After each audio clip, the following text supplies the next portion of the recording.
Good morning, good morning, good morning, good morning, good morning, a very good morning all of you. स्वागत है आप सभी का reasoning special 8 batch में करियरविल application पर। गुड मॉर्निंग वैशाली, आदेश, अमित, ऋतिक, आशुतोष, राज, निखिल, खुशी, दीपांशु, हिमांशु, दीपेंद्र, अभिराज, आलोक, प्रियंका, निधि, पारुल, मयंक, दीपिका, हिमांशु, आराधना, दिव्या, आदित्य, प्रीति, राहुल, मोहन, शिवांगी, नेहा, पवन, गौरव, आकांक्षा, दीक्षा, शुभम, आदित्य, अखिलेश, नीलेश, वैशाली, हिमांशु, हेमा, मिलन, आदर्श, पारस। स्वागत है आप सभी का इस रीजनिंग स्पेशल 8 बैच में, जिसका आज पहला दिन है और करियरविल एप्लीकेशन से आप जुड़े हुए हो।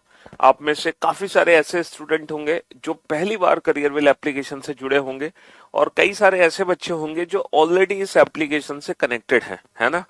तो जो पहले से बच्चे जुड़े हुए हैं इस एप्लीकेशन से, तो उनको तो पता है कि इस ऐप पर किस तरीके से क्लासेस चलती हैं, नोट्स कैसे अपलोड होते हैं, पीडीएफ कहाँ मिलती है, हमारे जो कमेंट्स जाते हैं वो सिर्फ टीचर को दिखाई देते हैं, हमें किसी और के कमेंट नहीं दिखाई देते हैं। तो जो भी सिस्टम है इस एप्लीकेशन का पता होगा। लेकिन जो कुछ नए बच्चे हैं वो बेचारे, पहला दिन होगा आज उनका, वो सोच रहे होंगे चल क्या रहा है, मेरा कमेंट मुझे ही दिखाई दे रहा है और किसी को दिख नहीं रहा, क्या मेरा कमेंट सर तक पहुंच पा रहा होगा। तो आप बिल्कुल ही निश्चिंत रहें, अगर आपके कमेंट का या आपकी बातों का सर रिप्लाई नहीं दे रहे हैं तो इट डजंट मीन कि आपका कमेंट हमें दिखाई नहीं दे रहा। जरूर दिखाई दे रहा है, क्योंकि बहुत सारे कमेंट्स, ठीक है, एक साथ बहुत सारे कमेंट्स आते हैं, तो इतने सारे कमेंट्स का एक साथ रिप्लाई करना बड़ा मुश्किल हो जाता है। लेकिन टीचर जो भी, जैसे हम जो कमेंट पढ़ते हैं ना, तो उन कमेंट्स में जो भी जेन्युइन कमेंट्स होते हैं जिनका रिप्लाई हमें लगता है कि देना चाहिए, और सिर्फ मैं नहीं, सारे टीचर वही काम करते हैं, वो जरूर आपको रिप्लाई देते हैं, है ना। जी हाँ। और थोड़ा सा हम पेशेंस बना के रखते हैं। जब हम ऑनलाइन पढ़ते हैं पहली बार, तो हमारे मन में बहुत सारे डाउट होते हैं कि पता नहीं ऑनलाइन पढ़ पाएंगे कि नहीं पढ़ पाएंगे, कैसे सर हमारे प्रश्नों का उत्तर देंगे, मुझे कोई डाउट आएगा, मैं कहीं फंस गया तो मैं कैसे सर से पूछूंगा, है। तो ये जो आपके मन में ये दुविधाएं हैं, ये जो आपके मन में भ्रम है, आप इन सारे भ्रम को दूर कर दो, इन सारे दुविधाओं को दूर कर दो। क्योंकि इस प्लेटफॉर्म पर जो भी टीचर पढ़ा रहा है उसको कई सालों का एक्सपीरियंस, बहुत टैलेंटेड टीचर है अपने आप में, है। मैं सिर्फ अपनी बात नहीं कर रहा, ठीक है। तो यहाँ पर इस प्लेटफॉर्म पर टीचर के पढ़ाने का तरीका कुछ ऐसा होता है कि वो इस तरीके से आपको पढ़ाता है कि आपके मन में कोई डाउट रह ही नहीं जाता। फिर भी अगर कोई डाउट रहता है तो आप जरूर कमेंट करेंगे, और थोड़ा सा बस पेशेंस बना के रखेंगे तो आपके सारे के सारे जो डाउट्स हैं वो खुद पर खुद अपने आप ही दूर हो जाते हैं, ठीक है। बस अगर हम थोड़ा सा रिलैक्स होकर बैठेंगे, जैसे कोई क्वेश्चन अगर आपको समझाया जा रहा है, कहीं आप फंस रहे हो, तो आप चिंता ना करें, वो क्वेश्चन 2 बार 3 बार 4 बार 5 बार फिर से रिपीट होगा। ऐसा नहीं होगा कि वो क्वेश्चन सिर्फ टीचर एक ही बार आपको बताएगा और आगे बढ़ जाएगा, आपकी बिल्कुल ये गलतफहमी होगी। तो इसीलिए आप बिल्कुल निश्चिंत होकर बैठना, क्योंकि यहाँ पर खड़े टीचर को मालूम है ना, हमें पता है कि अगर हम कोई क्वेश्चन करा रहे हैं तो ऐसा कौन सा क्वेश्चन है जिसको हमें 3 बार समझाना है, ऐसा कौन सा क्वेश्चन है जिसको हमें 4 बार समझाना है, ऐसा कौन सा क्वेश्चन है जिसको हमें एक ही बार समझाना है। क्योंकि यहाँ पर जो एक्सपीरियंस है कई सालों का, कई बच्चे आप जैसे पढ़ चुके हैं ऑलरेडी, है ना। तो मैं ये सब बातें इसलिए बता रहा हूँ क्योंकि आप में से बहुत सारे नए बच्चे होते हैं एकदम, बिल्कुल, कुछ तो 10th क्लास में ही है, कुछ 11th में ही है, कुछ 12th में ही है, कुछ ग्रेजुएशन पास आउट है ना, कुछ पुराने हैं अपने, वो तो खिलाड़ी आदमी है, उनको तो सब मालूम है ना। तो इसीलिए आप बिल्कुल चिल मारे, एकदम रिलैक्स होकर बैठे। सबसे पहले तो अपनी सिटिंग पोजीशन ले लें, है ना। जो भी बच्चा लेट के पढ़ रहा है बेटा बैठ जाए, क्योंकि लेट के पढ़ नहीं सकते हो आप। ये कोई एंटरटेनिंग वीडियो नहीं है, एंटरटेनमेंट नहीं होगा यहाँ पर कि मैं कोई कॉमेडी, स्टैंड अप कॉमेडी आपको करके दिखाऊंगा कि आप लेट कर बस देखे जा रहे हो, है ना। आपको प्रॉपर, है ना, रेस्पेक्ट करनी होगी अपनी पढ़ाई की, ठीक है। जी हाँ, बिल्कुल। भले ही आप बेटा कई बार पहले पढ़ चुके हैं, आपने रिवीजन के लिए बैच लिया है, इससे कोई फर्क नहीं पड़ता। अगर यहाँ पर आप कनेक्ट हुए हैं तो आप पहले अपनी सीटिंग पोजीशन बनाइए, है ना। हालांकि जो हमारी रीजनिंग होती है, रीजनिंग विद पीयूष वार्ष्णेय, वो विदाउट पेन एंड पेपर होती है ना। लेकिन फिर भी आपको एक पेन, एक नोटबुक लेकर बैठना है ना। और अभी आप लोगों के अंदर बहुत सारे, मतलब, कमेंट्स करने की बहुत इच्छा होती है, तो आप धर धर कमेंट किए जाते हैं। लेकिन कमेंट्स करने में ज्यादा समय बर्बाद ना करके चीजों को समझने में और नोट करने में ज्यादा विश्वास रखेंगे, ठीक है। जो बच्चे पहली बार लाइफ में पढ़ रहे हैं रीजनिंग, है ना, वो कोशिश करेंगे जो जो की पॉइंट्स हैं वो की पॉइंट्स खुद पर खुद नोट डाउन करते चले जाएं, है ना। हाँ जी, जो बच्चे पुराने हैं उनके नोट्स ऑलरेडी तैयार होंगे, हालांकि हम लोग सारे नोट्स आप लोगों को पीडीएफ फॉर्म में देते हैं। और एक चीज और, जो पीडीएफ फॉर्म में आपको नोट्स दिए जाएंगी, जो क्लास पीएनजी रेगुलर जो पढ़ाया जाएगा डिजिटल बोर्ड पे, उसकी पीडीएफ भी आपको दी जाएगी, ठीक है, डेली बेसिस पर। तो जो डेली बेसिस पर आपको रेगुलर पीडीएफ्स मिलेंगी और जो प्रैक्टिस सेट्स अपलोडेड है, जो भी कुछ नोट सेक्शन में सॉफ्ट कॉपी आपको दी गई है, गलती से भी आप उसका प्रिंट आउट मत निकालना। हाँ, लैपटॉप पर भी चला सकते हैं क्लास, बिल्कुल, है ना। करियरविल एप्लीकेशन आपका वेब खोलो, careerwell.com, वहां पर आप लॉग इन कर लो, तो ये जो ऐप है, ये जो क्लास है, वो आपकी लैपटॉप डेस्कटॉप पर भी चल जाएगी, ठीक है। हाँ जी, तो मैं आपको क्या समझा रहा था, मैं आपको समझा रहा था कि क्या बता रहा था, हाँ, जो भी नोट्स आपको मिले हैं सॉफ्ट कॉपी में, उसकी आप हार्ड कॉपी मत निकालना, गलती से भी आप उसका प्रिंट आउट मत निकालना। वो हार्ड कॉपी निकालने के लिए नोट्स आपको नहीं दिए गए हैं, वो सॉफ्ट कॉपी के लिए ही नोट्स आपको दिए गए हैं, ठीक है जी। अगर आपको हार्ड कॉपी में इंटरेस्टेड है ना, तो उसके लिए हमारी मार्केट में एक बहुत प्रसिद्ध बुक है, ठीक है, जिसके बारे में आप पहले से जानते होंगे, शायद आपने मेरे बारे में ना सुना होगा, लेकिन मेरी किताब के बारे में जरूर सुना होगा, ठीक है। हाँ, तो ये बुक है रीजनिंग विद पीयूष वार्ष्णेय, ठीक है, बहुत ही अल्टीमेट शानदार जानदार बुक है, ठीक है। हाँ जी, और ये एक ऐसी बुक है जिसमें रीजनिंग का पूरा कंटेंट आपको मिला है, ठीक है, कंप्लीट थ्योरी आपको दी गई है, उसके साथ साथ फिर आपको प्रैक्टिस क्वेश्चंस दिए गए हैं एक्सरसाइज में, और उनका फुल डिटेल एक्सप्लेनेशन के साथ सोल्यूशन भी दिया गया है, और विद ट्रिक्स के साथ सोल्यूशन दिया गया है। और इस बुक में वो सारी ट्रिक्स हैं जो मैं क्लास में सिखाता हूँ।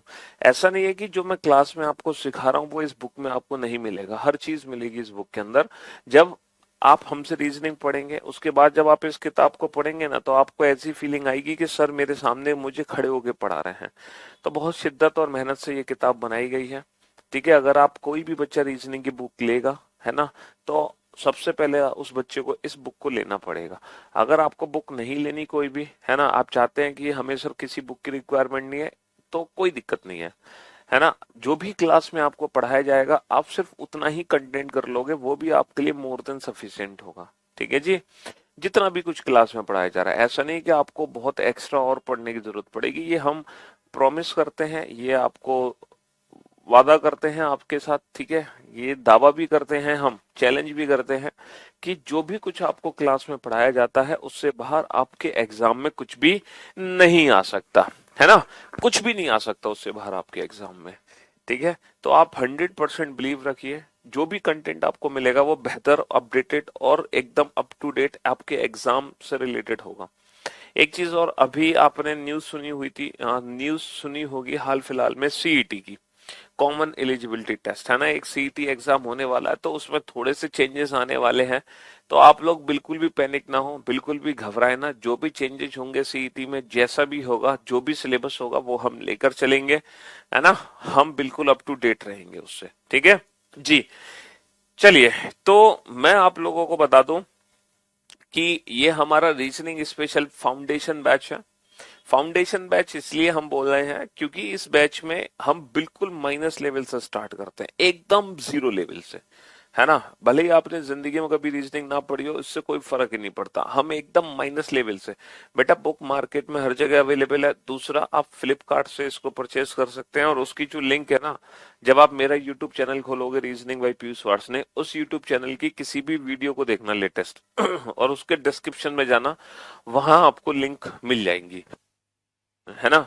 ये बैच फाउंडेशन बैच है, यानी कि बिल्कुल बेसिक टू हाई लेवल, यानी कि इस बैच में लाइव जो मतलब ये जो बैच होगा, ये प्री प्लस मेंस दोनों का बैच है।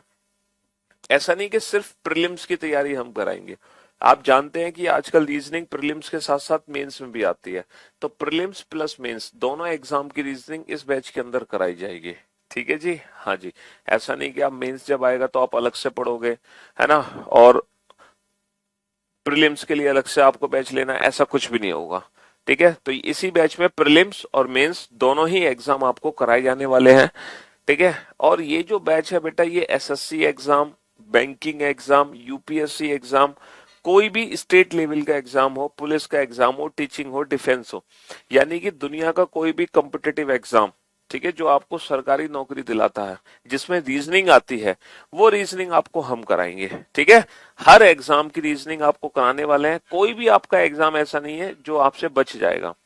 दुनिया के हर एग्जाम की रीजनिंग आप करोगे। ठीक है जी, हाँ जी, कोई एग्जाम आपसे बच नहीं सकता, कोई एग्जाम आपसे छूट नहीं सकता। ठीक, जी हाँ। और मैंने आपको बताया था, आपने इंट्रोडक्शन क्लास देखी होगी, कि ये जो बैच है, अगर आप लाइव क्लास में सिलेबस कंप्लीट करोगे तो आपको लाइव सेशन में सिलेबस कंप्लीट करने में पता है कितना समय लगेगा? 5 से 6 महीने। लेकिन यहाँ पर एक फैसिलिटी आपको दी गई है, एक बहुत अच्छी का बात है कि आपको ये जो बैच है वो लाइव प्लस वीओडी मिला हुआ है। यानी कि आप लाइव क्लास में भी अपना सिलेबस कंप्लीट कर सकते हैं 5 से 6 महीने में। और अगर आप चाहते हैं नहीं सर मुझे तो 2 महीने में सिलेबस कंप्लीट करना है, तो आप वीओडी सेक्शन से अपना सिलेबस कितने भी दिन में कंप्लीट कर सकते हैं, क्योंकि इसके अंदर पूरा का पूरा एक मेरा रीजनिंग का जो अभी 2 महीने पहले बैच कंप्लीट हुआ है उसकी सारी रिकॉर्डेड क्लासेस इस बैच के अंदर दी गई हैं। पूरा कंप्लीट रीजनिंग है। तो आप इसको अपनी मर्जी से कितने भी दिन में खत्म कर सकते हैं, चाहे 10 दिन में, चाहे 10 दिन में, चाहे 100 दिन में, चाहे 2 महीने में, चाहे 4 महीने में, जैसी आपकी इच्छा हो आप कर सकते हो। ठीक है। अच्छा एक चीज और, अगर आप बेटा 11 बजे लाइव नहीं आ पाते हैं और आपको बेटा सिलेबस खत्म करना है लाइव, बट 11 बजे लाइव नहीं आ पा रहे हो, तो आप पूरे दिन में कभी भी लाइव आ जाओ। 7 बजे आ जाओ, 8 बजे आ जाओ, 9 बजे आ जाओ, रात के 10 बजे आ जाओ। और लेकिन बेटा आज की क्लास आप आज ही देखो। तो जब आप रेगुलर डेली बेसिस पर आज क्लास देखोगे ना, तो आपको ऐसी फीलिंग्स ही नहीं आएंगी कि आप रिकॉर्डेड क्लास देख रहे हो। आपको बिल्कुल ऐसा ही लगेगा कि आप, है ना, आप एकदम लाइव पढ़ रहे हो। ठीक है, जी हाँ। देखो मैं आपको अब सिलेबस के बारे में फटाफट से बता दूं कि आपका सिलेबस एग्जैक्टली क्या है ना। ये आपका रीजनिंग का कंप्लीट सिलेबस है। अगर आप किसी भी एग्जाम की तैयारी कर रहे हो एक्सेप्ट बैंकिंग, मैं अभी बैंकिंग वाले बच्चों की बात नहीं कर रहा, ठीक है, बैंकिंग एग्जाम को छोड़कर आप दुनिया के किसी भी एग्जाम की तैयारी कर रहे हो तो आपका ये सिलेबस रहेगा रीजनिंग का। यानी कि इतने सारे चैप्टर्स हैं जो आपको पढ़ने हैं। हालांकि रीजनिंग को हम कई पार्ट्स में डिवाइड कर सकते हैं। कुछ बोलते हैं वर्बल रीजनिंग और नॉन वर्बल रीजनिंग, कुछ बोलते हैं वर्बल रीजनिंग, एनालिटिकल रीजनिंग और नॉन वर्बल रीजनिंग, कुछ बोलते हैं verbal reasoning, logical reasoning, analytical reasoning और नॉन वर्बल रीजनिंग। तो हम कई हिस्सों में तोड़ सकते हैं, लेकिन हम सिर्फ इस रीजनिंग को 2 हिस्सों में तोड़ते हैं। ठीक है, पहला हिस्सा है वर्बल रीजनिंग का, दूसरा हिस्सा है नॉन वर्बल रीजनिंग का। नॉन वर्बल रीजनिंग वो रीजनिंग होती है जिसमें जितने भी क्वेश्चन बनते हैं वो इमेज वाले क्वेश्चन होते हैं। आपने अगर किसी एग्जाम में देखा हो पिक्चर वाले क्वेश्चन, ठीक है, जिसमें इमेज बनी होती है, कोई लैंग्वेज नहीं होती, कोई फॉर्मूला नहीं होता, ठीक है, हाँ जी, क्या बनी होती है? पिक्चर्स बनी होती हैं। तो ये verbal reasoning, non verbal reasoning के अंदर आते हैं। करीबन 10 चैप्टर हैं हमारे जो हमें नॉन वर्बल रीजनिंग में पढ़ने हैं। ठीक है, और बाकी जितने भी चैप्टर हैं वो वर्बल रीजनिंग के अंदर आते हैं। जैसे कि हम बात करें coding, decoding, pair formation, letter series, alphabetical series, word formation, dictionary, ये वो चैप्टर हैं जो कि रिलेटेड टू अल्फाबेट है। अल्फाबेट तो आप समझते हो ना, हाँ जी, ये वो चैप्टर्स हैं जो अल्फाबेट से रिलेटेड है, A to Z, है ना, अंग्रेजी वर्णमाला, ये सारे के सारे टॉपिक्स। अच्छा कुछ टॉपिक हैं हमारे जो कि सिर्फ और सिर्फ किससे रिलेटेड है? नंबर से रिलेटेड है, नंबर से रिलेटेड है, नंबर सिस्टम। ठीक है, जिसमें नंबर सीरीज हो गया, मिसिंग नंबर हो गया। ये आप लोगों ने अगर कभी रीजनिंग के क्वेश्चन देखे हो तो आपने कोडिंग डिकोडिंग का क्वेश्चन देखा होगा, नंबर सीरीज या मिसिंग नंबर का क्वेश्चन देखा होगा कि 2 नंबर से ये नंबर तैयार हो रहा है तो इस नंबर से कौन सा नंबर तैयार होगा, है ना। तो ये नंबर्स आपने देखे होंगे। बाकी आपने कुछ टॉपिक के बारे में कभी शायद सुना हो, dice, cube and cuboid, counting figure, blood relation, calendar, clock, direction, distance, है ना, स्लॉक्स, रैंकिंग, सिटिंग अरेंजमेंट, ये सारे टॉपिक्स हैं जो हमें पढ़ने हैं। अच्छा इसमें ये जो टॉपिक्स है ना, ये स्टेटमेंट्स वाले टॉपिक हैं। Argument, assumption, conclusion, course of action, cause and effect, decision making, data sufficiency. ये जो चैप्टर्स हैं ये कथन से रिलेटेड चैप्टर्स हैं, स्टेटमेंट से रिलेटेड चैप्टर्स हैं, जिसको हम एनालिटिकल रीजनिंग बोल सकते हैं, एनालिटिकल या क्रिटिकल रीजनिंग जिसको हम कह सकते हैं। ठीक है, हाँ जी, यहाँ पर हमें अपना, है ना, हमें अपना आईक्यू, अपना कॉमन सेंस यूज करना होता है। ठीक है, इनकी भी अप्रोचेस होती हैं। तो कहने का मतलब ये है रीजनिंग को शुरू करने से पहले आपको पता होना चाहिए कि आप पढ़ने क्या जा रहे हो, कि रीजनिंग में सिलेबस एग्जैक्टली क्या है, कौन से टॉपिक्स हैं, कौन से चैप्टर्स हैं जो हमें रीजनिंग के अंदर पढ़ने हैं।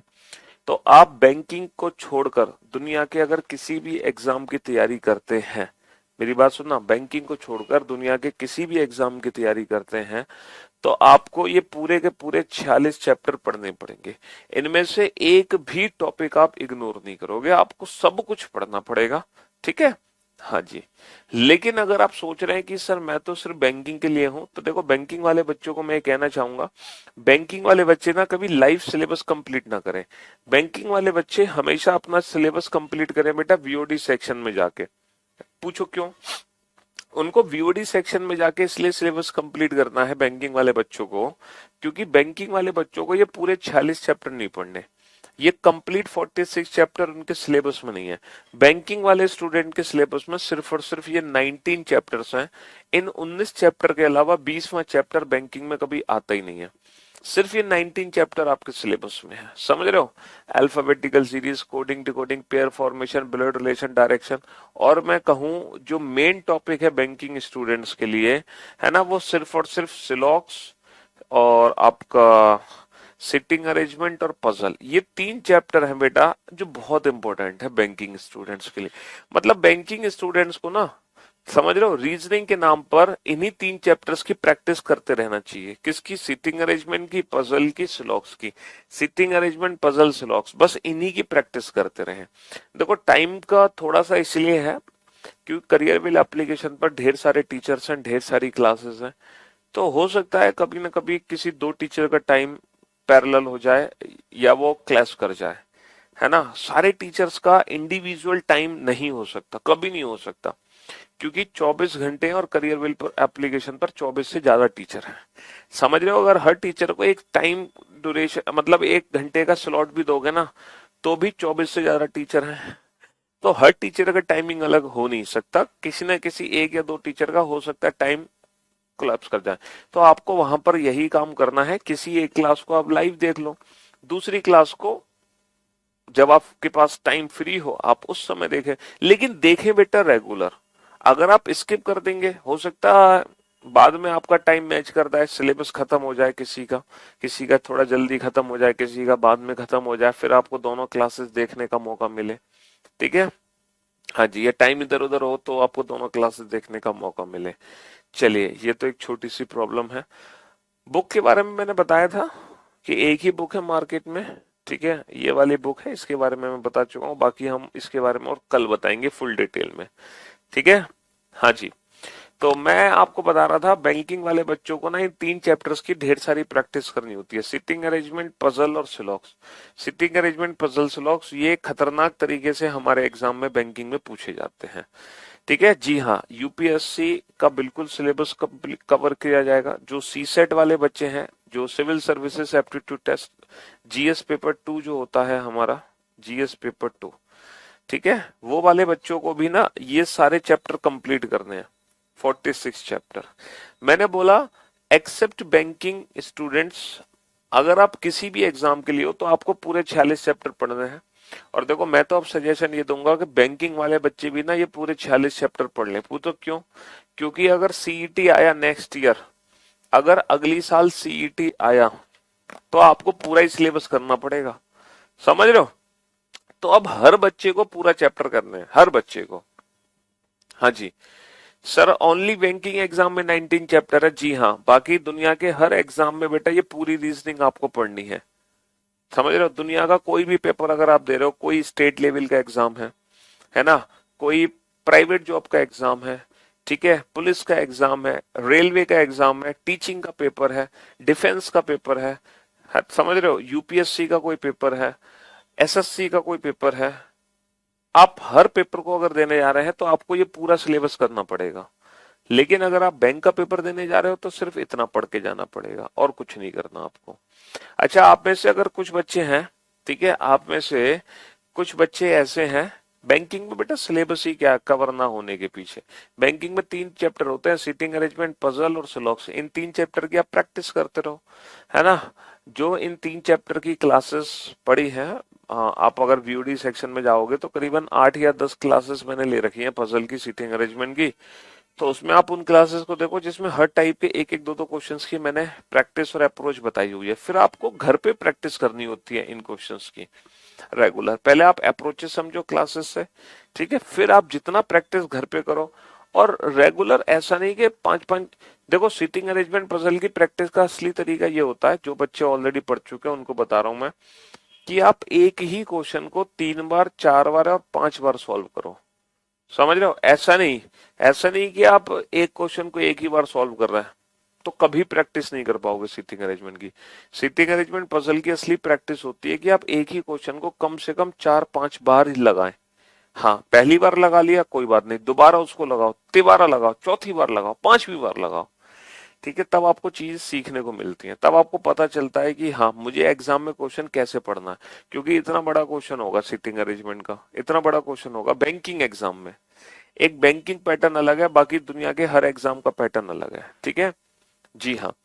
देखो फिर बच्चे ने क्वेश्चन पूछा कि एसएससी स्टेनोग्राफर की तैयारी कर रहा हूँ सर मैं दिल्ली पुलिस कांस्टेबल की तैयारी कर रहा हूँ सर, मैं यूपी पुलिस कांस्टेबल की तैयारी कर रहा हूँ, तो मैं क्या करूँ?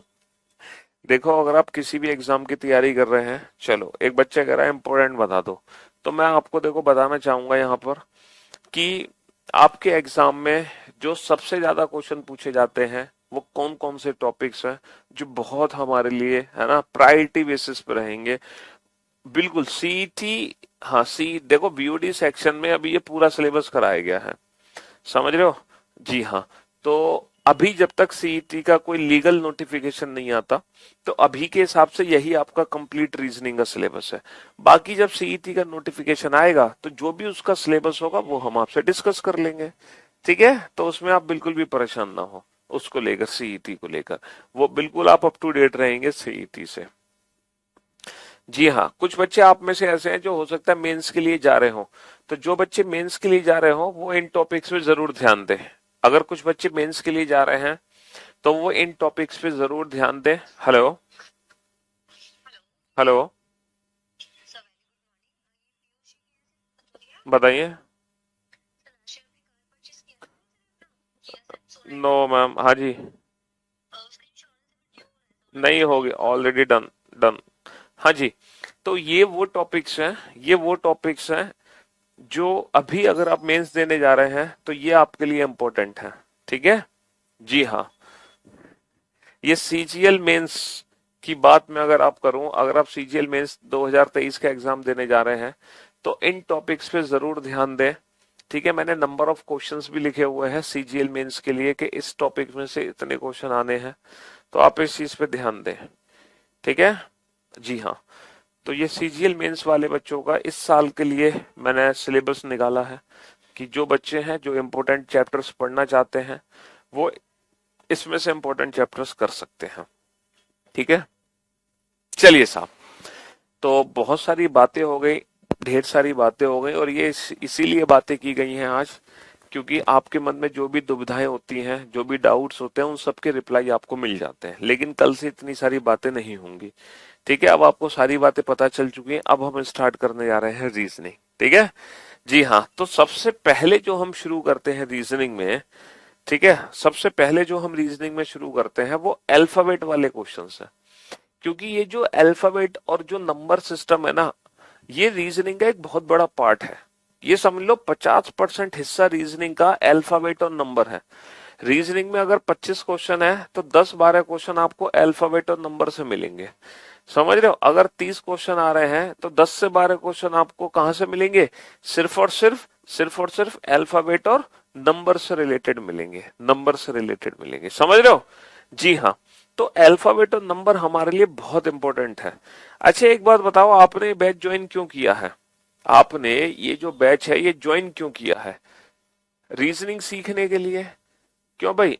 अगर सिर्फ रीजनिंग सीखने के लिए ज्वाइन किया है तो सीख तो बेटा हम किसी भी बुक को पढ़ के सकते थे। अगर हम किसी किताब को पढ़ेंगे तो हम उससे भी रीजनिंग सीख सकते हैं, है ना। अगर आप मेरी बुक परचेज कर लोगे तो आप पूरी रीजनिंग सीख जाओगे, ठीक है। जी हाँ।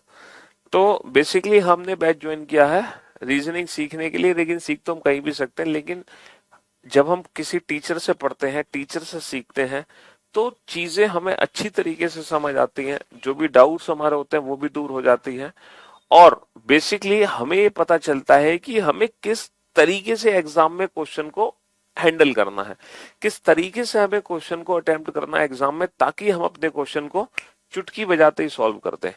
मतलब बेसिकली यहाँ पर आप मौजूद हैं तो सिर्फ किसी लिए, अपनी स्पीड को इम्प्रूव करने के लिए। आप अपने क्वेश्चंस को कुछ ही सेकंड्स में सॉल्व करना चाहते हैं, इसीलिए यहाँ पर प्रेजेंट है। क्योंकि जब तक आप क्वेश्चंस को बेटा सेकंड्स में नहीं उड़ाओगे, है ना, जब तक आपकी स्पीड नहीं होगी, तब तक आपके सिलेक्शन की उम्मीद बहुत कम होगी। आप क्वेश्चन सॉल्व करना जानते हो, देखो मैं आपको ये बता दूं कि जितने भी कॉम्पिटिटिव एग्जाम होते हैं ना, उन एग्जाम्स का पता लेवल क्या है। जैसे सीजीएल का फॉर्म हम कब भरते हैं? सीजीएल का फॉर्म भरते हैं, सर आपका नाम बहुत सुना था इसलिए देखो सीजीएल का फॉर्म कब भरते हैं? सीजीएल का फॉर्म हम भरते हैं जब हमारी ग्रेजुएशन कंप्लीट हो जाती है ना, क्योंकि वो कंबाइंड ग्रेजुएट लेवल का एग्जाम होता है। आफ्टर ग्रेजुएशन हम सीजीएल का फॉर्म भरते हैं, जिसके बाद हम इंस्पेक्टर बनते हैं, एक्साइज इंस्पेक्टर, एग्जामिनर, समझ रहे हो, और बहुत अच्छी अच्छी पोस्ट हमें मिलती हैं, ठीक। लेकिन इसका मतलब ये नहीं है कि ग्रेजुएशन वाले जो फॉर्म भरे जा रहे हैं, ग्रेजुएशन कंप्लीट करने के बाद जो फॉर्म भरे जा रहे हैं, उन एग्जाम में जो क्वेश्चंस पूछे जाएंगे वो ग्रेजुएशन लेवल के होंगे, ऐसा बिल्कुल भी नहीं है।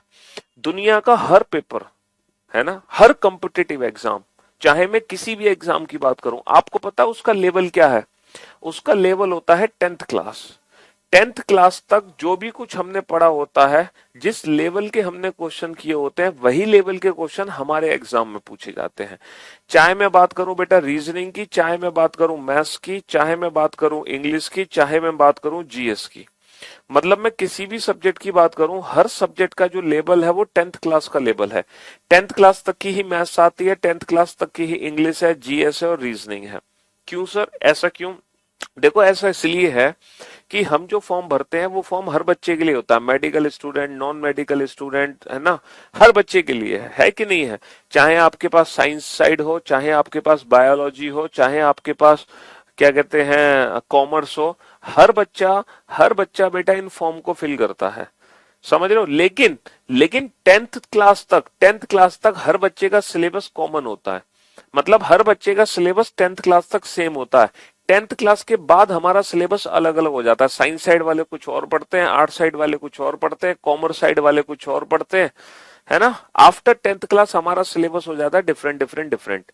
इसीलिए हर कॉम्पिटिटिव एग्जाम में जो भी क्वेश्चंस पूछे जाते हैं वो अप टू 10th लेवल के पूछे जाते हैं। क्यों?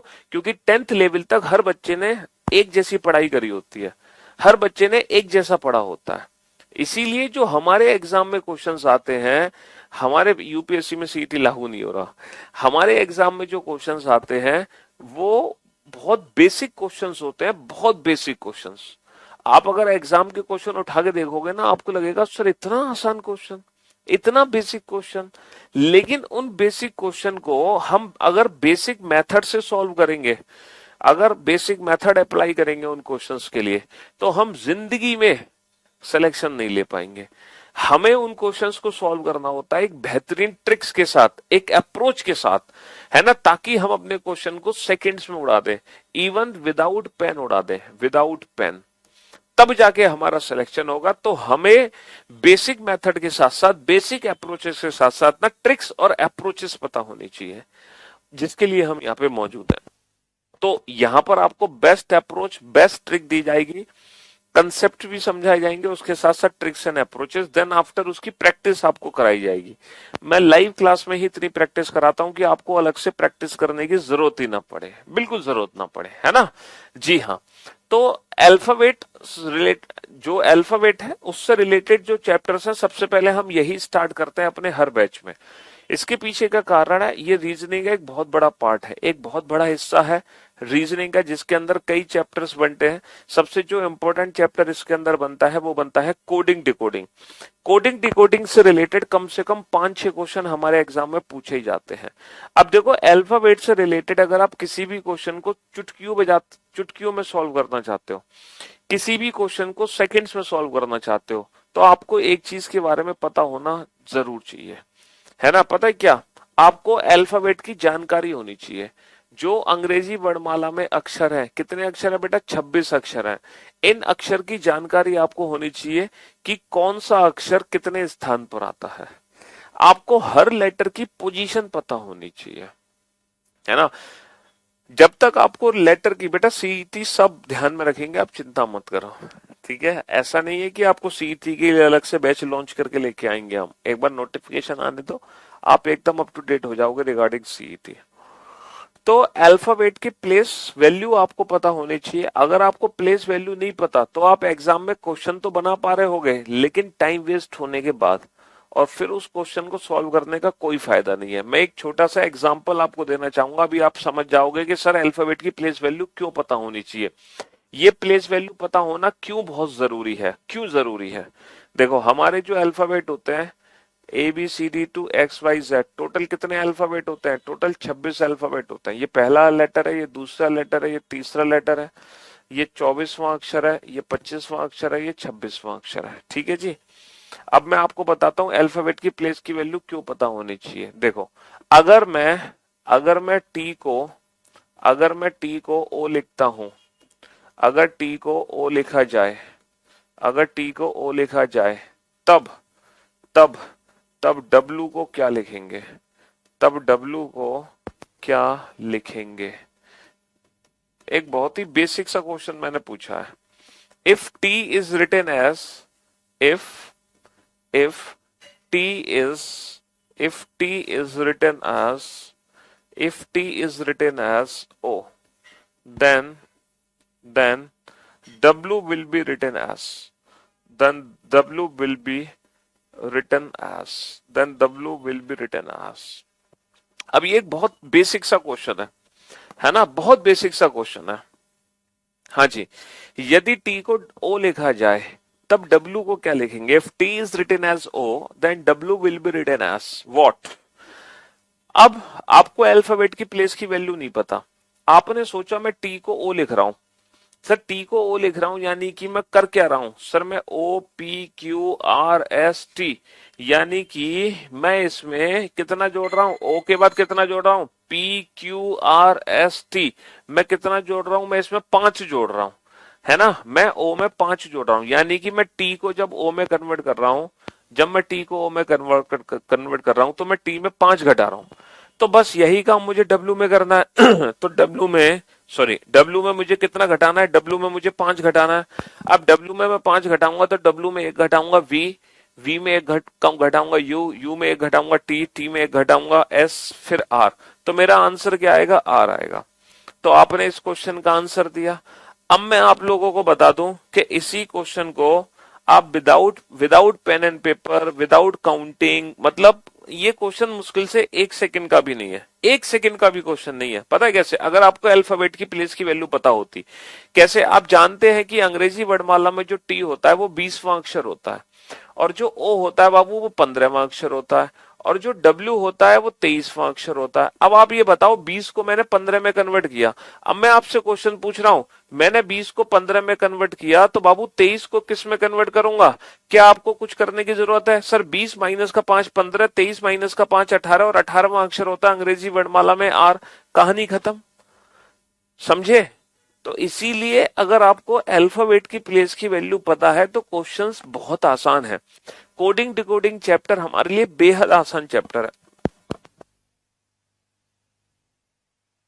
बेहद आसान चैप्टर है कोडिंग डिकोडिंग, समझ रहे हो? जी हाँ। तो इसीलिए अल्फाबेट की प्लेस की वैल्यू आपको पता होना बहुत जरूरी है। अब इसकी प्रैक्टिस कैसे करें? देखो अभी तो मैं आपको अल्फाबेट की प्लेस की वैल्यू की बता रहा हूं। जब आप मैथ्स पढ़ोगे ना तो आपको मैथ्स में ना टेबल्स की प्रैक्टिस करनी पड़ेगी। टेबल्स, स्क्वायर्स और क्यूब्स, आपको इसकी भी प्रैक्टिस करनी होगी। अगर आपको बेटा पहाड़े याद नहीं है, ये समझ लो, अगर आपको पहाड़े याद नहीं है तो बहुत मुश्किल है बेटा मैथ्स बनाना। मैथ्स के क्वेश्चन बनाने के लिए पहाड़े याद होना बहुत जरूरी है। जी हाँ, आप सोच रहे हैं कि सर मैं इंस्पेक्टर बनने आया हूं, एग्जामिनर बनने आया हूं, तो क्या सर मैं पहाड़े याद करूंगा? करने पड़ेंगे, करने पड़ेंगे। ये बेसिक चीजें आपको करनी पड़ेंगी। अगर आप ये बेसिक चीजें नहीं करते हो तो आपकी स्पीड कभी नहीं बढ़ पाएगी। अगर आप अपनी स्पीड को इंप्रूव करना चाहते हैं तो आपको ये बेसिक चीजें करनी ही पड़ेंगी। तो आपको एबीसीडी पढ़नी ही पड़ेगी। आज आपको अपना बचपन दोहराना पड़ेगा। बचपन में सबसे पहले आपने क्या सीखी था? एबीसीडी। आज दोबारा से आप एबीसीडी सीखोगे। ठीक है, आपको अपना बचपन दोहराना पड़ेगा अगर आप अपना स्पीड इंप्रूव करना चाहते हैं। भले ही आप कितने भी इंटेलिजेंट क्यों ना हो, अपने गोल्ड मेडलिस्ट क्यों ना रहे हो अपने कॉलेज के, इससे फर्क नहीं पड़ता। यहाँ पर सिलेक्शन बेटा गोल्ड मेडलिस्ट का नहीं होता। यहाँ पर सिलेक्शन सिर्फ उस बच्चे का होता है जो मेहनती है, जो मेहनत करता है। किस पर? अप्रोचेस पर, क्वेश्चंस पर। ठीक है, सिलेक्शन उसी का होना, याद रखना। ठीक है, आप अपने ईगो को साइड में कर देना कि मैं पहाड़े क्यों याद करूंगा, मैं सर एबीसीडी क्यों पढ़ूंगा। अगर आप ऐसा सोचोगे तो सिलेक्शन बड़ा मुश्किल हो जाएगा। तो आपको ये एबीसीडी याद करनी पड़ेंगी। आपको पता लगाना पड़ेगा कौन सा लेटर किस प्लेस पर है। याद करवाने में मैं आपकी मदद करूंगा। ठीक है, हाँ जी, याद करवाने में मैं आपकी हेल्प करूंगा कि आपको इनको याद कैसे करना है। देखो, एबीसीडी को याद कैसे करना है, इसका एक बेसिक फंडा है। ठीक है, याद देखो कुछ नहीं करना होता, हर चीज की प्रैक्टिस होती है, प्रैक्टिस। ठीक है, लर्न कुछ नहीं होता है ना, हम कहते हैं ना इसको याद कर लो, याद व्याद कुछ नहीं होता। हर चीज की क्या होती है दुनिया में? हर चीज की प्रैक्टिस होती है। प्रैक्टिस से ही सारी चीजें अपने आप लर्न हो जाती हैं। अगर आप लर्न करोगे तो कुछ नहीं होगा, प्रैक्टिस करोगे तो चीजें अपने आप लर्न हो जाएंगी। ठीक है, हाँ जी। तो मेरे दोस्त, मेरे भाई, ये ए जो है पहला लेटर है और जेड जो है 26 लेटर है। यहां से लेकर यहां तक हर लेटर की पोजीशन आपको पता होनी चाहिए। एक वर्ड होता है इजोटी, एक वर्ड होता है इजोटी, इसमें 5 लेटर हैं। आप लोग अपनी नोटबुक पे इस वर्ड को लिख लो, इजोटी को, EJOTY। ये जो ई लेटर है ना, अंग्रेजी वर्णमाला में ये 5वें स्थान पर आता है। आता है कि नहीं आता? ABCDE, देखो ये दूसरा है, ये तीसरा है, ये चौथा है, ये 5वां है। तो ई लेटर का स्थान जो है वो 5वां है और हर लेटर की पोजीशन में ना 5-5 का डिफरेंस है। ठीक है, 5-5 लेटर का डिफरेंस है। 5, 10, 15, 20, 25। तो अंग्रेजी वर्णमाला में ई 5वां स्थान रखता है, जे 10वां स्थान रखता है, जे 10वां स्थान, ओ 15वां स्थान, टी 20वां स्थान और वाई देखो वाई रखता है 25वां स्थान। अब ये जो 5 लेटर हैं, इन 5 लेटर की मदद से आप पूरे 26 लेटर का प्लेस पता लगा सकते हैं। पूरे 26 लेटर का, चाहे कोई भी लेटर क्यों ना हो। कैसे पता लगा सकते हैं? देखो, मैं एक लेटर बोर्ड पे लिखूंगा, वो इन 5 में से नहीं है, लेकिन आपको ये देखना है कि वो लेटर इन 5 लेटर में से किस लेटर के सबसे नजदीक आता है। सोच कर देखो, एन लेटर किस लेटर के सबसे नजदीक आ रहा है? एन किस लेटर के सबसे नजदीक आ रहा है? सर जो लेटर एन है वो ओ के सबसे नजदीक आ रहा है, एन ओ। अब ओ का प्लेस 15 है, तो 15 से पहले क्या आता है बाबू? 14 आता है। सोचो वी लेटर किसके सबसे नजदीक आ रहा है? वी लेटर किसके सबसे नजदीक आ रहा है? Sir T U V. अब टी का प्लेस 20 है, तो 20, 21, 22 है ना। इस तरीके से हम किसी भी लेटर का प्लेस आइडेंटिफाई कर सकते हैं। कुछ मैं लेटर्स बोर्ड पे लिखूंगा, आप लोग इनका प्लेस पता लगाने की कोशिश करना। ठीक है, मैं कुछ लेटर बोर्ड पे लिख रहा हूं, आप लोग इनका प्लेस पता लगाने की कोशिश करो इजोटी से। ठीक है, इजोटी से इनका प्लेस कैसे हम पता लगा सकते हैं, ये पता लगाने की कोशिश करो। ठीक है, हाँ जी, कैसे हम इन लेटर्स का प्लेस पता लगा सकते हैं, एक बार कोशिश करो, कोशिश करो इजोटी से।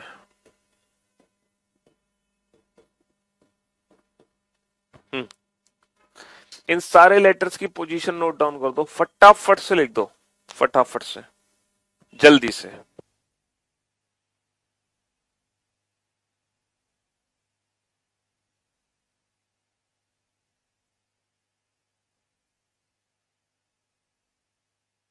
हाँ जी, सीईटी क्या है और क्या इसको स्टूडेंट को फायदा है या नुकसान? हाँ जी, जो सीईटी है उसका फायदा नुकसान तो देखो बाद में पता चलेगा, फिलहाल तो कुछ नहीं कहा जा सकता। देखो वैसे तो सीईटी नहीं आना चाहिए तो ज्यादा बेहतर है आप लोगों के लिए, क्योंकि हर इंडिविजुअल डिपार्टमेंट अगर वैकेंसीज निकालेगा तो ज्यादा वैकेंसीज निकालेगा। हो सकता है सीईटी के नाम पर नंबर ऑफ वैकेंसीज थोड़ी सी कम हो जाए, लेकिन कहा नहीं जा सकता, समझ रहे हो, है ना। हाँ जी, हो सकता है और ज्यादा वैकेंसीज आपको मिलने लग जाए, तो अनप्रिडिक्टेबल है। चीजें सही भी हो सकती है, गलत भी, बस आपको अपना सिर्फ एक फोकस रखना है, अपनी मेहनत पे ध्यान देना है फिलहाल। सिर्फ और सिर्फ आप अपनी मेहनत पे ध्यान दीजिए, बाकी सब ऊपर वाले पे छोड़िए, ऊपर वाला जो करेगा बिल्कुल सही करेगा आपके लिए, है ना। जी हाँ, तो लेटर्स के प्लेस लिखे आप लोगों ने इजोटी के रेफरेंस को बनाकर, है इजोटी को रेफरेंस बनाकर लेटर्स के प्लेस लिखे। बेटा एक्स, एक्स का प्लेस कैसे लिखा आपने? सर एक्स वाई, वाई 25 है तो एक्स का प्लेस हो गया 24। एल का प्लेस कैसे लिखा आपने? जे के एल, जे का प्लेस 10 है तो एल का प्लेस कितना हो गया? 10 11 12। जी का प्लेस लिखा आपने sir E F G 5 6 7। L का प्लेस लिखा आपने जे के एल 10 11 12। क्यू का प्लेस लिखा ओपी क्यू 15 16 17। एस का प्लेस लिखा एस टी T20 S19। आई का प्लेस लिखा आई जे, जे 10 तो आई का प्लेस हो गया 9। एम का प्लेस लिखा एम एन ओ 13 14 15। आर का लिखा आर एस टी 18 19 20। जे के, जे के, जे 10 तो के का प्लेस कितना हो गया? 11 हो गया। ओ पी, ओ 15 तो पी का प्लेस हो गया 16। टी यू 20, 20 के बाद कितना हो गया? 21। तो देखो आज आपको क्या करना है ना, आज आपको करना पता है क्या है? मैं आप लोगों को ना एक छोटा सा होमवर्क दूंगा। 10 मिनट आप लोगों को ना इस तरीके से रैंडम प्रैक्टिस करनी है। 10 मिनट, 10 मिनट आपको रैंडम अल्फाबेट अपने माइंड में जनरेट करना है और उसका प्लेस पता लगाना, मतलब कोई भी लेटर आप अपने दिमाग में ले सकते हैं, कोई भी लेटर, और आप उसका प्लेस पता लगाएं, है ना। इजोटी की हेल्प से अपने माइंड में कोई भी रैंडम लेटर जनरेट करें। तो 10 मिनट तो आप ये प्रैक्टिस करोगे। किस पर प्रैक्टिस करोगे? Practice on इजोटी। सिर्फ 10 मिनट की प्रैक्टिस करोगे इस पर, इस पर्टिकुलर वर्ड पर, है ना। फिर इसके बाद क्या करोगे? 10 मिनट एक आपको पैराग्राफ राइटिंग करनी है ना। 10 मिनट आपको पैराग्राफ राइटिंग करनी है, ठीक है। क्या करनी है? प्रैक्टिस ऑफ राइटिंग, राइटिंग की प्रैक्टिस करनी है, पैराग्राफ राइटिंग करनी है। आपको कुछ नहीं करना। कैसे? एक आप पैराग्राफ लोगे, एक इंग्लिश का पैराग्राफ लोगे जिसमें 5 6 लाइन होंगी, 5 6 लाइन होंगी साहब। जैसे कि वहां पे लिखा है आई एम पीयूष वार्ष्णे, ठीक है, आई एम पीयूष वार्ष्णे। ये फॉर एन एग्जाम्पल मैं आपको समझा रहा हूं, है ना। आई टीच रीजनिंग, ठीक है। इस तरीके से कुछ कुछ लिखा हुआ है। अब आपको ये पैराग्राफ राइटिंग करनी कैसे है? देखो आपको पता है क्या करनी है। आप हर एक लेटर के ऊपर ना उसकी प्लेस की वैल्यू लिख दो। आप हर लेटर के ऊपर उसका प्लेस वैल्यू लिख दो। जैसे आई है, सोचो आई का प्लेस कितना होता है इजोटी में? आई जे, ए हो गया पहला letter sir, M N O, O 15 तो एम का प्लेस हो गया 13। ओ पी, ओ 15 तो पी का प्लेस हो गया। इस तरीके से आपको हर एक लेटर के ऊपर उसके प्लेस वैल्यू लिखनी है। तो 10 मिनट तो आपको ये पैराग्राफ राइटिंग करनी है, 10 मिनट आपको रैंडम प्रैक्टिस करनी है, ठीक है। हाँ जी। और जो मैं टॉपिक शुरू करूंगा वो अल्फाबेट की प्रैक्टिस के लिए टॉपिक शुरू होगा। जो भी टॉपिक शुरू करेगा, मैं जो भी टॉपिक शुरू करूंगा वो अल्फाबेट की प्लेस की प्रैक्टिस पे ही होगा। सर मैं रीजनिंग स्पेशल 84 का स्टूडेंट हूँ। सीईटी आने से रीजनिंग में कोई बदलाव तो नहीं होगा? देखो जहां तक उम्मीद है कोई बदलाव नहीं होगा। अगर होगा भी बदलाव तो मैं ये प्रॉमिस करता हूं कि आपको दोबारा बैच नहीं लेना पड़ेगा, ठीक है। उसके लिए आप हमारे यूट्यूब चैनल से टच में रहिए, तो जो भी बदलाव होगा हम अपने यूट्यूब चैनल पे आके वो आपको करा देंगे, ठीक जी। इसलिए निश्चिंत रहो आप, है ना। चाहे आप पुराने बच्चे हो तो आपको दोबारा से नए बैच की रिक्वायरमेंट नहीं है कि नहीं नहीं आपको नया बैच दोबारा लेना पड़ेगा सीईटी के लिए, ऐसा बिल्कुल भी नहीं है। आप यूट्यूब से टच में रहना, वहां मैं आपको जो भी बदलाव होगा वो सब करा दूंगा, ठीक है जी। तो आपको 10 मिनट की प्रैक्टिस यहां करनी है, 10 मिनट की प्रैक्टिस यहां करनी है, और फिर जो हम टॉपिक शुरू करेंगे उसके बाद आप अल्फाबेट की प्लेस की प्रैक्टिस शानदार हो जाएगी। फिर आपको जिंदगी में कुछ करने की जरूरत नहीं है। आपके लिए अल्फाबेट मतलब याद नहीं करने, फिर इनकी जो वैल्यू है ना वो प्रिंट हो जाएंगी आपके दिमाग में। हालांकि देखो कुछ ऐसे लेटर्स हैं, अगर मैं उन लेटर्स को ध्यान से देखूं ना, reasoning by Piyush Varshney, YouTube channel का नाम रीजनिंग बाय पीयूष वार्ष्णे। अगर मैं उन लेटर्स को ध्यान से देखूं तो उनकी जो प्लेस वैल्यू है वो उनके अंदर ही छुपी हुई होती है। देखो जी लेटर को ध्यान से देखो, जी के अंदर क्या छुपा हुआ है, जी के अंदर क्या छुपा हुआ है, जी को ध्यान से देखो सर, जी के अंदर 7 छुपा हुआ है। एच आपको किसकी शेप दे रहा है ये बताओ? देखना एच आपको किसकी शेप दे रहा है, सर एच हमें शेप दे रहा है 8 की। आई के अंदर क्या छुपा हुआ है बेटा, आई किसकी शेप दे रहा है आपको, आई शेप दे रहा है 9 की, है ना। आई किसकी शेप दे रहा है, 9 की शेप दे रहा है। ये देखो एम, एम का मतलब होता है 3। अब 3 से क्या बनता है सर, 3 से 13 बनता है और 23 बनता है, 3 से 13 बनता है और 23 बनता है, तो एम बेटा 23 तो नहीं है 13 है। अच्छा डब्ल्यू भी 3 है, डब्ल्यू भी 3 है, तो इस 3 से क्या बनेगा, इस 3 से बन जाएगा 23, इस 3 से बन जाएगा 23। अच्छा पी क्या है, पी लगभग 6 का उल्टा है ना, 6 का उल्टा है, पी 6 का उल्टा है। तो बेटा 6 का उल्टा क्या कर सकते हैं हम, 6 का उल्टा मतलब 6 से क्या बनेगा, है पी क्या है, पी किसकी शेप दे रहा है, 6 की शेप दे रहा है, 6 समझो ये 6 है एक तरीके से। और 6 से क्या बनेगा, 6 और 16 26, 26 है नहीं, 6 है नहीं, तो ये 16 में चला गया। आप जानते हो T20 2020 मैच होता है, T20 मैच, तो T20 मैच होता है ना, T20 मैच होता है Kings 11 Punjab, Kings 11 Punjab, Kings 11 Punjab. तो कुछ ऐसे लेटर्स हैं जिनके प्लेस उनके अंदर ही छुपे हुए हैं। अगर मैं उन लेटर्स को ध्यान से देखूं, G7 H8 I9 M13 W23 P16 T20 K11 Kings 11 T20, है ना जी हाँ। तो बाकी जो मैं हम चैप्टर शुरू करेंगे अल्फाबेटिकल सीरीज, देखो हम जो टॉपिक शुरू करेंगे उस टॉपिक का नाम होगा, सबसे पहला जो चैप्टर हम रीजनिंग में स्टार्ट करने जा रहे हैं उस टॉपिक का नाम है अल्फाबेटिकल सीरीज। और अल्फाबेटिकल सीरीज चैप्टर को शुरू करने का मुख्य कारण ही है कि हमें अल्फाबेट के प्लेस की प्रैक्टिस बहुत अच्छे से हो जाए, है ना। हम ये जो टॉपिक शुरू करने जा रहे हैं अल्फाबेटिकल सीरीज, वो इसीलिए ताकि जब हम कोडिंग डिकोडिंग चैप्टर को पढ़ें तो उन कोडिंग डिकोडिंग चैप्टर को हम बड़े प्यार से सॉल्व कर सकें, ठीक है। हाँ जी,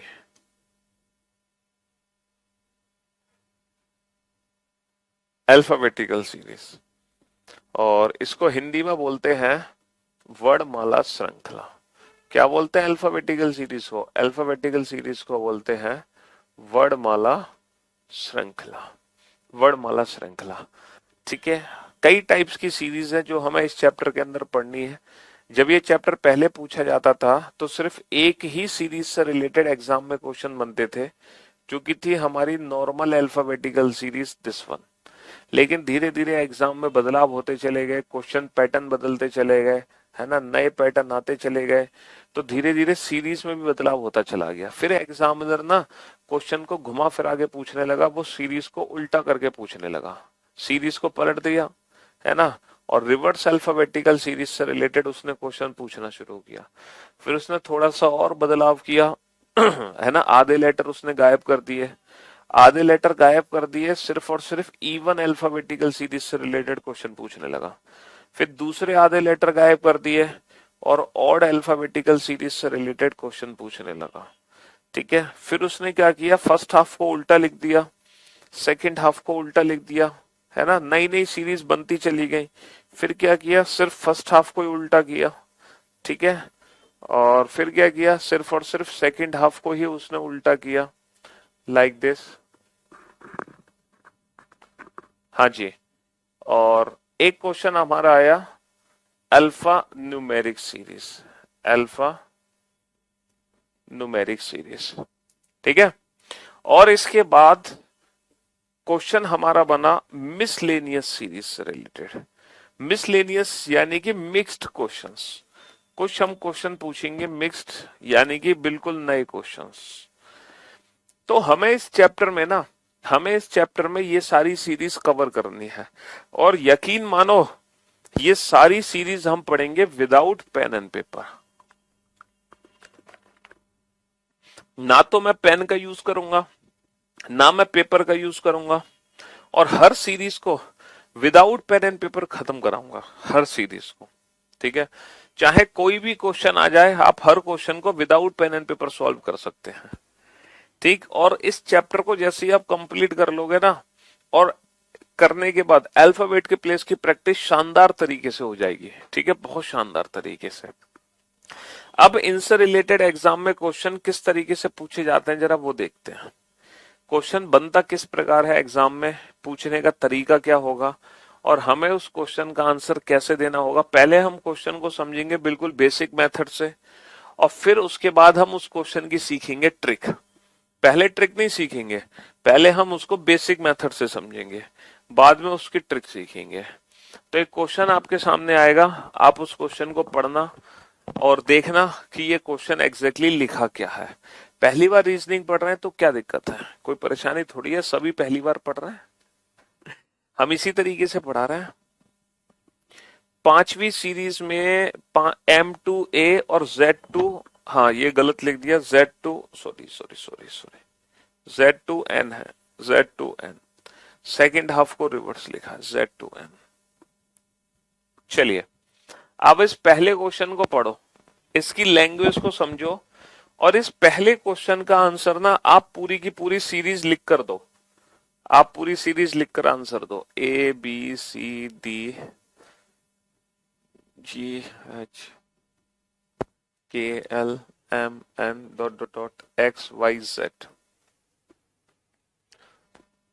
एक काम करते हैं और थोड़ा सा छोटा लिख देता हूं मैं, ABCDEFGHIJKLMNOPQRSTUVWXYZ। अब सही है, अब आप क्वेश्चन को सॉल्व करो।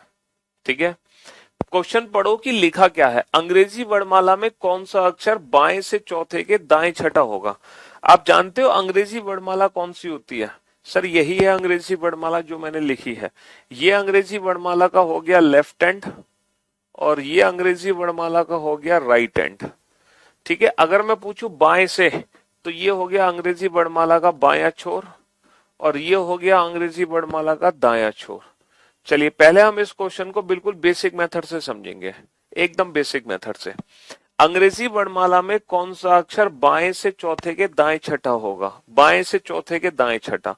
तो ये बताओ बायां क्या है? सर ये रहा, बाएं से चौथा क्या है? अंग्रेजी वर्णमाला में कौन सा अक्षर, कौन सा अक्षर, कोई एक अक्षर हमें पता लगाना है।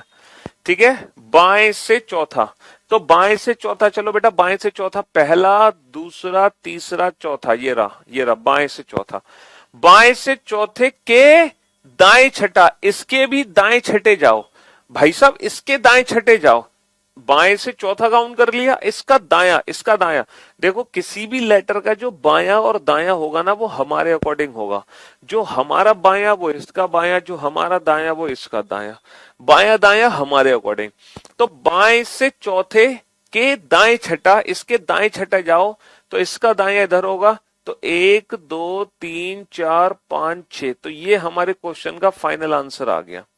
देखो क्वेश्चन क्या पूछा जा रहा था, क्वेश्चन पूछा जा रहा था बाएं से चौथे, तो बाएं से चौथा, पहला दूसरा तीसरा चौथा, बाएं से चौथे के दाएं छठा, पहला दूसरा तीसरा चौथा पांचवा छठा, तो हमारा आंसर आ गया जे। अच्छा इस क्वेश्चन को इंग्लिश में कैसे रीड करेंगे? Which letter will be 6 to the right of, 6 to the right of, किसके 6 टू द राइट, किसके 6 to the right, fourth from the left hand, किसके 6 to the right, fourth from the left hand. 9th नहीं बेटा 10th आएगा, fourth from the left hand. तो पहले हम count करेंगे fourth from the left hand, fourth from the left hand क्या होगा, fourth from the left hand होगा डी।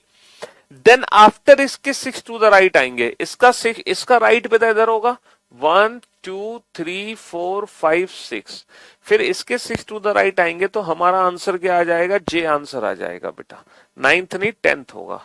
ठीक है, अब ये तो बिल्कुल बेसिक मेथड है, एकदम बेसिक, लेकिन इस क्वेश्चन को हम एग्जाम में इस मेथड से नहीं कर सकते क्योंकि ये तो बहुत लेंथी मेथड है, हमें इतना टाइम तो है नहीं पेपर में हमारे पास।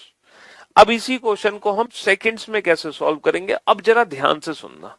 अच्छा जब भी इस टाइप का क्वेश्चन हमारे एग्जाम में आएगा तो जैसे कि पहली पोजीशन है बेटा बाया, दूसरी पोजीशन है दाया, तो क्या ये जरूरी है कि हर बार पहली पोजीशन बाएं और दूसरी पोजीशन दाएं होगी? ये बताओ, क्या ये जरूरी है हर बार पहली पोजीशन बाएं और दूसरी पोजीशन दाएं होगी? ये भी तो हो सकता है दोनों पोजीशन बाएं हो।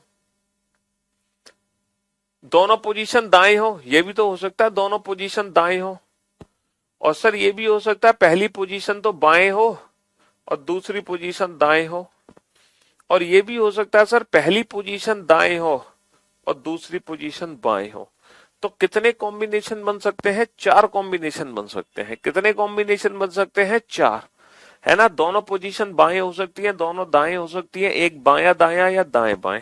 इंग्लिश में पढ़े बेटा, इंग्लिश में भी 4 कॉम्बिनेशन है। हो सकता है दोनों पोजीशन लेफ्ट हैंड से हो सकता है दोनों ही पोजीशन राइट हैंड से हो सकता है लेफ्ट राइट हो सकता है राइट लेफ्ट हो। अब आपको एक बड़ा छोटा सा काम करना है, पता है क्या? अगर आपकी दोनों पोजीशन सेम है, अगर आपकी दोनों पोजीशन सेम है, तो ये जो नंबर्स है ना, ये नंबर्स, इसमें से इसको घटा देंगे हम। क्या निकाल देंगे? अगर दोनों पोजीशन सेम है तो हम डिफरेंस निकाल देंगे, डिफरेंस। अगर हमारी दोनों पोजीशन सेम है तो बेटा हम करेंगे माइनस। और इफ इन केस अगर हमारी दोनों पोजीशन डिफरेंट है तो हम दोनों नंबर को जोड़ देंगे। अगर हमारी दोनों पोजीशन डिफरेंट है तो हम दोनों नंबर को जोड़ देंगे। क्या करना है बाबू? क्या करना है? अगर पोजीशन सेम है तो हम कर देंगे माइनस, और पोजीशन डिफरेंट है तो हम कर देंगे प्लस। क्या करना है? सेम आने पर माइनस, डिफरेंट आने पर प्लस। सेम आने पर माइनस, डिफरेंट आने पर प्लस। क्या करना है? सेम आने पर माइनस, डिफरेंट आने पर प्लस। नोट डाउन कर लेना इसको, सेम आने पर माइनस, डिफरेंट आने पर प्लस। अब जैसे इसी क्वेश्चन को अगर मैं बिना सीरीज लेके सॉल्व करता तो कैसे करता? यहां पर ये बताओ, यहां पर दोनों पोजीशन क्या है? सर यहाँ पे दोनों पोजीशन डिफरेंट है, तो डिफरेंट आने पर क्या करना है? डिफरेंट आने पर प्लस करना है। ठीक है, 4 और 6 10, तो हमारा आंसर होगा 10वां अक्षर। अब बात यह है, ये जो 10वां अक्षर है ये आंसर कहां से होगा? क्योंकि अंग्रेजी वर्णमाला में 10वां अक्षर बेटा आगे से भी पूछ सकते हैं, वो पीछे भी से भी पूछ सकते हैं। तो हमें कैसे पता चलेगा ये 10वां अक्षर कहां से काउंट करना, बाएं से या दाएं से? तो देखो, जब हम क्वेश्चन को पढ़ेंगे, जब हम क्वेश्चन को पढ़ेंगे तो पढ़ते टाइम बेटा हिंदी में जब हम पढ़ रहे हैं तो हिंदी में हमारी जो पोजीशन पहले लिखी है आंसर भी उसी छोर से होगा। जैसे हिंदी में लिखा है बाएं से, तो आंसर बेटा बाएं से 10वां है। और याद करो इजोटी को 10वां अक्षर कौन सा होता है? J10। देखो अभी आपने ना प्रैक्टिस नहीं करी है, तो आज आप इजोटी को याद रखना। जब कल आप वो होमवर्क करके आओगे ना, 20 मिनट का जो होमवर्क मैंने दिया है आपको, उसके बाद आपको इजोटी को भी याद रखने की जरूरत नहीं है। तो 10वां अक्षर क्या होता है? 10वां अक्षर होता है बाएं से J। जो हमने प्रैक्टिस करी है ना इजोटी की बेटा, वो बाएं से ही प्रैक्टिस करी है। समझ लो, जो भी लेटर्स मैंने आपको डिस्कस किए हैं वो पोजीशन लेफ्ट हैंड से ही है। अच्छा, इंग्लिश वाले बच्चे क्या करेंगे? अच्छा मुझे एक बात बताओ, हिंदी में जो पोजीशन आगे है इंग्लिश में वही पोजीशन बाद में है। तो अगर हिंदी वाले बच्चे आगे वाली पोजीशन से आंसर दे रहे हैं तो इंग्लिश वाले बच्चे आंसर देंगे बेटा लास्ट वाली पोजीशन से। इंग्लिश में जो भी लास्ट में लिखा है आंसर उसी पोजीशन से होगा, लेफ्ट हैंड, तो आंसर होगा लेफ्ट से 10th।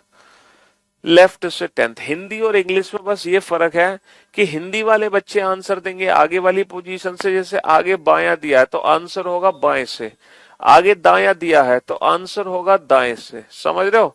आगे बायां दिया है तो आंसर होगा बाएं से, और आगे दिया है दायां तो आंसर होगा दाएं से।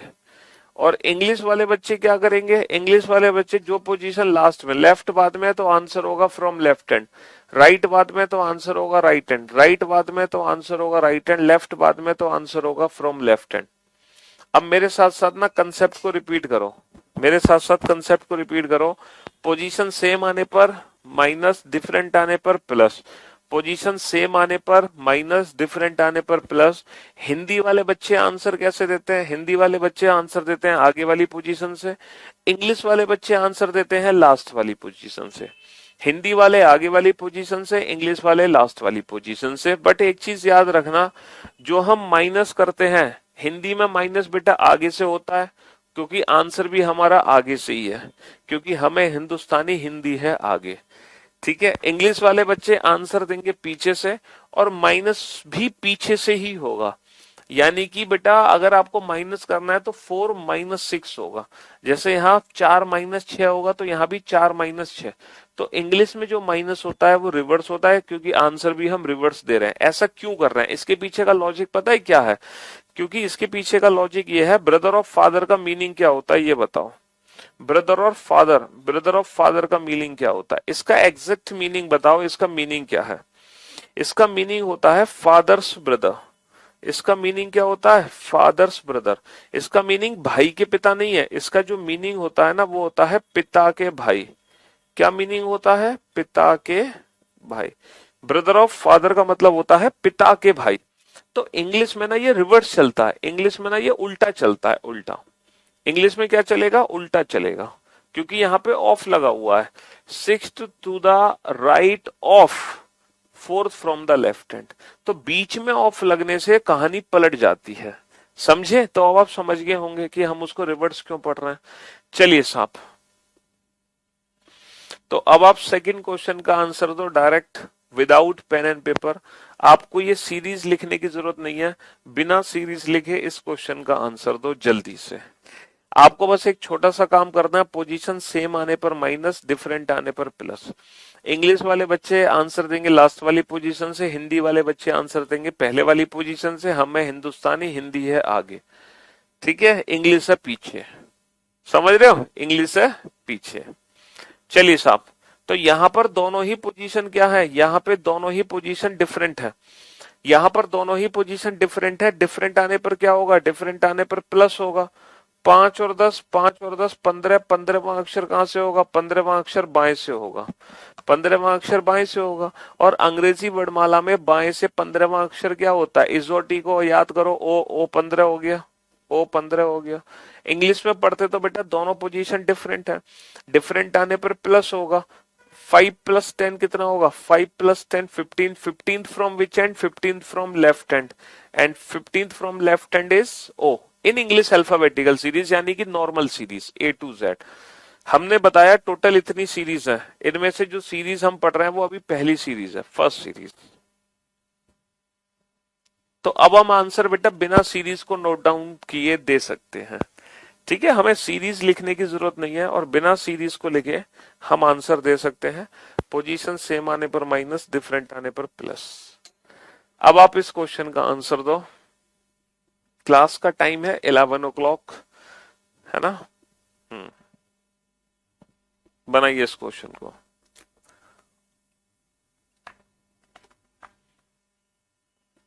फटाफट से, जल्दी से,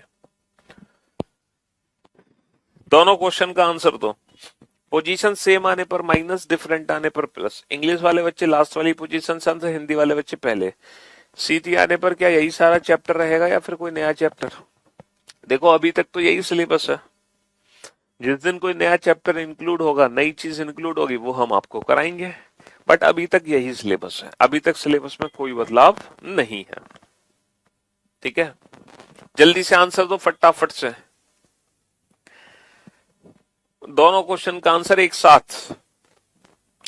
बहुत सारे बच्चे आंसर दे रहे हैं, विशाल, सोनू, शुभम, उत्कर्ष, सचिन, मोहम्मद, आकृति, मुकेश, राहुल, पवन, उमाशंकर, अंश, प्रिंस, पारस, अभय, शुभम, राजपाल, गौरी, सुजाता, सुभाग्या, सुभज्ञा, सेजल, धीरज, अंश, आरिफ, मुस्कान, अतीश, अभिषेक, दीपिका, पारुल, मयंक, ज्योति, आकांक्षा, ऋतु। बहुत बढ़िया, वेल डन, गुड जॉब, बेहतरीन जॉब। तो भाई साहब यहाँ पर दोनों ही पोजीशन क्या है सर? यहाँ पे दोनों ही पोजीशन सेम है। सेम आने पर माइनस 15 माइनस का 5 10, 10वां अक्षर कहां से? बाएं से। भैया पोजीशन सेम है, सेम आने पर माइनस 15 माइनस का 5 10, 10th from which and? 10th from left hand.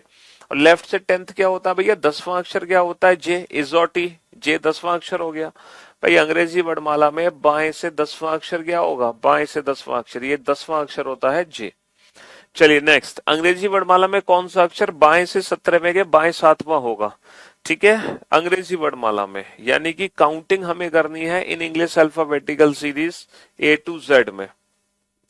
दोनों पोजीशन क्या है? दोनों पोजीशन सेम है, सेम आने पर माइनस करेंगे, 17 माइनस का 7 10, 10वां अक्षर कहां से होगा? बाएं से, है ना? दोनों पोजीशन सेम है, सेम आने पर माइनस करेंगे, 17 माइनस का 7, रिवर्स कर रहे हैं माइनस, 17 माइनस का 7 10, 10th from which and? Left hand, left hand से 10th लेटर। अंग्रेजी वर्णमाला का 10वां अक्षर क्या होता है? 10वां अक्षर again J, J is the right answer. तो दोनों ही क्वेश्चन का आंसर आ गया जे, ठीक है? कोई डाउट?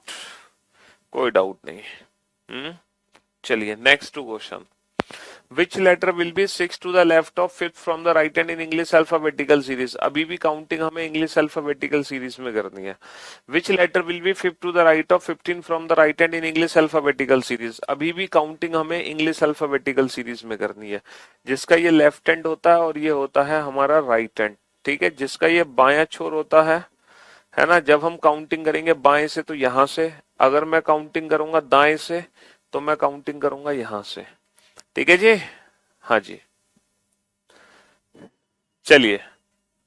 तो अंग्रेजी वर्णमाला में कौन सा अक्षर दाएं से पांचवें के बाएं छठा होगा? कोई भी बच्चा अगर के आंसर दे रहा है तो बेटा वो मुर्गा बन जाए। कोई भी बच्चा अगर के आंसर दे रहा है तो मुर्गा बन जाए। कोई भी बच्चा अगर ओ आंसर दे रहा है तो भी मुर्गा बन जाए। नॉकआउट हो जाएगा वो। अगर के या ओ आंसर दे रहे हो तो आप नॉकआउट हैं। ना तो इस क्वेश्चन का के आंसर होगा, ना ही इस क्वेश्चन का ओ आंसर होगा। के और ओ दोनों ही आंसर बिल्कुल गलत है। ए आंसर भी बिल्कुल गलत है, जेड आंसर भी बिल्कुल गलत है, ठीक है। हाँ जी, चलिए। क्योंकि आपने जल्दबाजी कर दी बहुत ज्यादा, आपने चीजों को समझा नहीं। अच्छा ये बताओ, यहाँ पर दोनों ही पोजीशन क्या है सर? दोनों ही पोजीशन डिफरेंट है।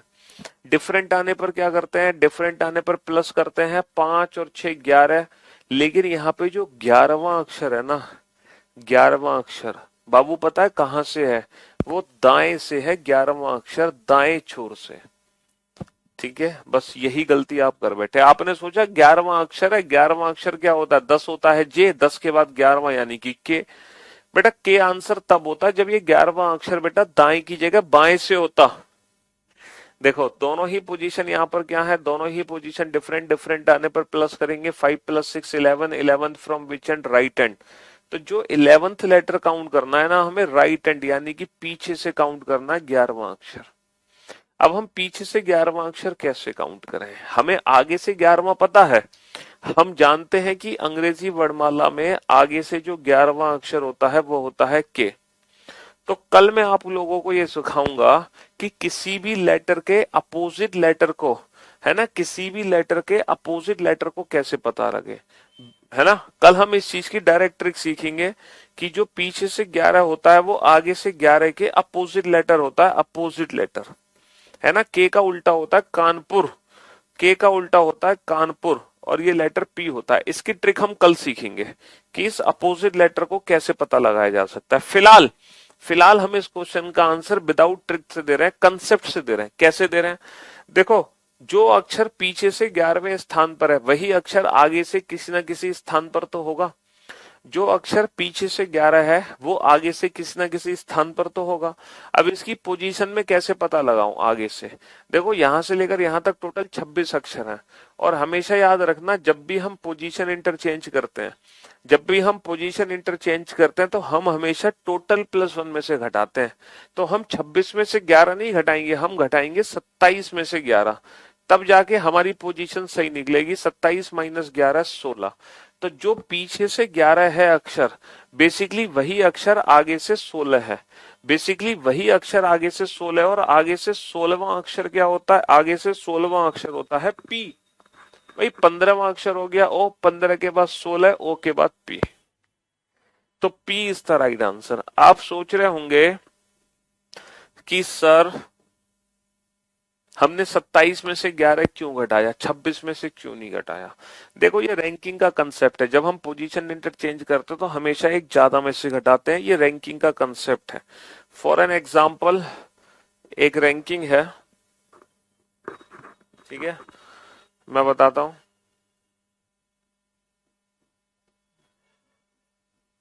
एक पंक्ति है जिसमें कई सारे लोग खड़े हैं, ठीक है, कई सारे लोग खड़े हैं। ये पंक्ति का लेफ्ट हैंड है, ये पंक्ति का राइट हैंड है, ठीक है। ये कौन है? ये है ये राम है, राम। आप मुझे बता सकते हो कि कुल पंक्ति में कितने लोग हैं?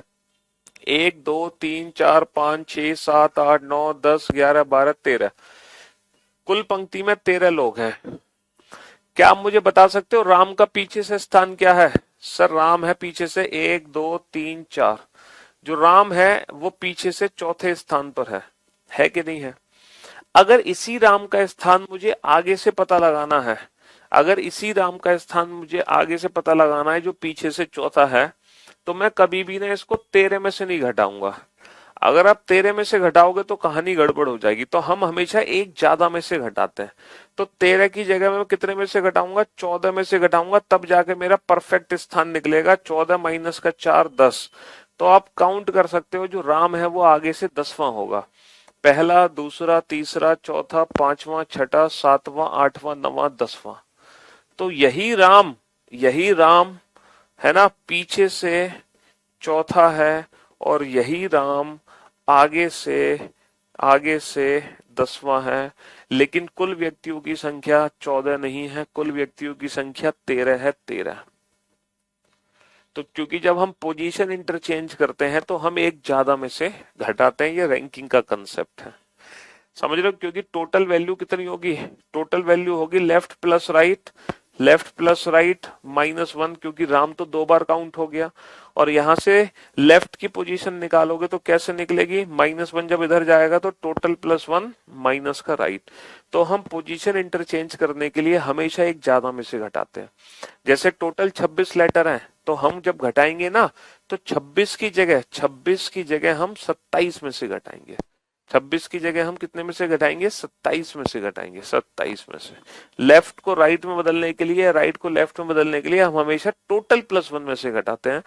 तो आगे से याद रखना, अगर मान लो किसी लेटर का प्लेस आपको राइट हैंड से पता चल गया, इसी लेटर की पोजीशन मुझे लेफ्ट हैंड से पता लगानी है, तो मैं एक ज्यादा में से घटा दूंगा। तो टोटल 26 लेटर थे, तो हमने 27 में से माइनस कर दिया। जैसे ये क्वेश्चन आपने कई बार रैंकिंग में भी पढ़ा होगा कि एक क्लास में 50 स्टूडेंट्स हैं। मोना मोना बेटा 10वें स्थान पर है। तो what is the rank of Mona from bottom? तो मोना का इस क्लास में नीचे से क्या स्थान होगा, ये बताओ। मोना का क्लास में नीचे से क्या स्थान होगा? तो क्या मैं 50 में से 10 को घटा दूं? है? क्या मैं 50 में से 10 को माइनस कर दूं? नहीं सर, मैं आपके घर के पास ही रहता हूं, अलीगढ़ में। अच्छा जी, गुड। फिलहाल तो हम दिल्ली में हैं, और क्लासेस भी दिल्ली से ही होती हैं। अलीगढ़ में घर जरूर है हमारा। हाँ जी। तो पोजीशन इंटरचेंज करने के लिए मैं कितने में से घटाऊंगा? मैं 50 में से नहीं घटाऊंगा, मैं घटाऊंगा 51 में से, एक ज्यादा में से। तो पोजीशन इंटरचेंज करने के लिए हम हमेशा एक ज्यादा में से घटाएंगे। समझ रहे हो? तो मोना बेटा क्लास में 41 प्लेस पर होगी, नीचे से 41 प्लेस पर। तो वही चीज मैंने आपको समझाई। अगर आपको अपोजिट लेटर्स के बारे में नहीं पता, हालांकि मैं कल आपको सिखाऊंगा अपोजिट लेटर क्या होते हैं, फिलहाल आप आंसर कैसे दोगे? पोजीशन को लेफ्ट हैंड में कन्वर्ट करके। चलिए अब आप इस क्वेश्चन का आंसर दो फटाफट से। यहां पर दोनों ही पोजीशन क्या है? दोनों ही पोजीशन सेम है। दोनों ही पोजीशन सेम है। सेम आने पर क्या करोगे? सेम आने पर माइनस करोगे। 15 माइनस का 5 10, और 10वां अक्षर कहां से होगा? दाएं से, है ना। दोनों पोजीशन सेम है। सेम आने पर माइनस, 15 माइनस का 5 10, 10th from which and 10th from right hand. अब राइट हैंड से 10th लेटर कैसे पता लगाओगे? तो बेटा इसका प्लेस लेफ्ट हैंड से पता कर लो। अब लेफ्ट हैंड से कितना है, कितने में से घटाओगे इसको?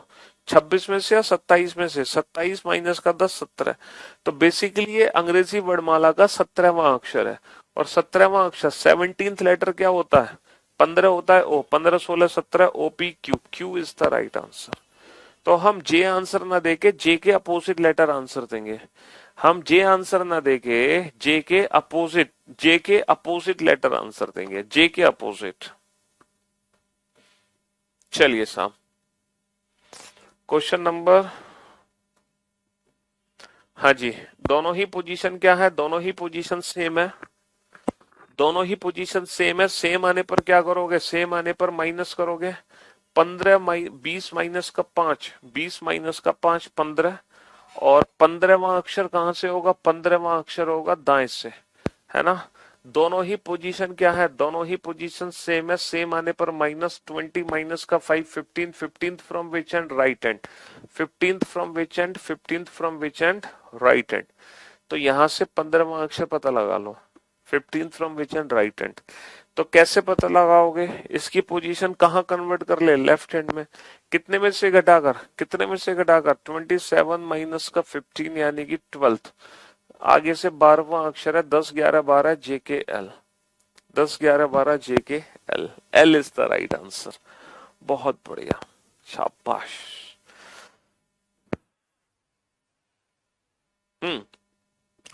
Which letter will be 17th to the left of 7th from the left hand in English alphabetical series? बाएं से सातवें के बाएं 17वां।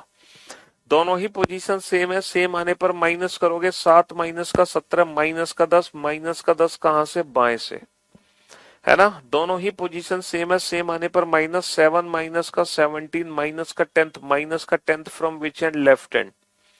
अब हम फंस चुके हैं, क्योंकि माइनस का 10th तो होता ही कुछ नहीं है। बताओ अंग्रेजी वर्णमाला में माइनस का 10 कहां से आ गया? भाई अंग्रेजी वर्णमाला में 1 to 26 होते हैं, माइनस का 10 तो कुछ होता ही नहीं है? तो ये माइनस का 10 कैसे सॉल्व होगा? माइनस का 10वां अक्षर क्या है, ये कैसे पता लगाएंगे?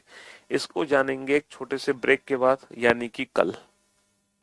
तो माइनस का 10वां अंग्रेजी वर्णमाला में कौन सा अक्षर है, इसको जानेंगे हम ब्रेक के बाद, यानी कि कल की क्लास में। तो आज के लिए सिर्फ इतना ही, मुलाकात करते हैं अब कल आप लोगों से। Till then good bye, love you guys, love you all, take care, शुक्रिया।